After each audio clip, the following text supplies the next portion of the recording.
Well, Hong Kong will soon select the election committee as well as the legislative council members following the recent reforms, and these changes received praises as well as criticisms. For instance, one said they are designed to shut out opposition voices completely out of the political process.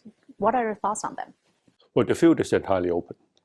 The electoral arrangements do not shut out anyone in that regard. So it's really up to the Democrats themselves to decide whether or not they take part. The largest and the oldest party in the opposition, the Democratic Party, for example, is still deciding whether or not they will take part. So the system is not designed to shut out anyone. But if we define the opposition as people who filibuster and people who put up fistfights that we saw, say, 2 years ago, people who made the Legislative Council entirely dysfunctional, these people should fairly and squarely be out. Well, improving Hong Kong's electoral system was proposed during this year's 2 sessions, where lawmakers emphasized the patriots governing Hong Kong.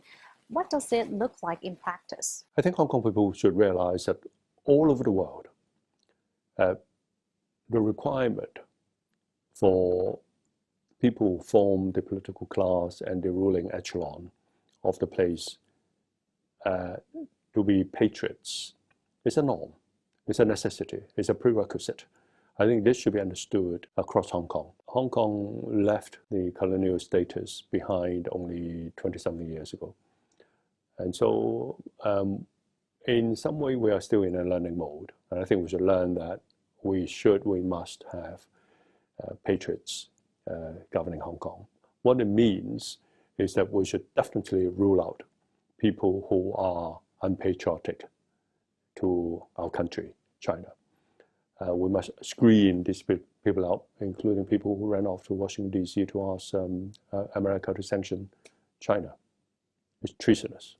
Aside from the principle of patriots governing Hong Kong, what other values does a chief executive of Hong Kong should have? Vice Chairman of the CPPCC, Mr. Xia Baolong, has laid out recently the 5 key criteria to which I entirely agree.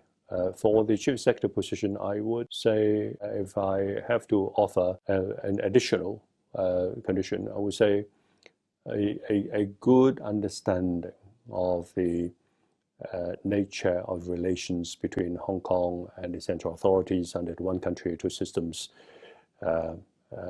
arrangement, which is unique, and also between Hong Kong on the one hand and the mainland of China on the other hand. Something that for which I coined this phrase, 内交, so internal set of relations within one country between the two systems. If we have good understanding of this, and if we bring all the positive factors into play, Hong Kong will have a tremendous future going forward, because our country is on the way up. There are a lot of opportunities for people from all walks of life in Hong Kong to develop on the mainland.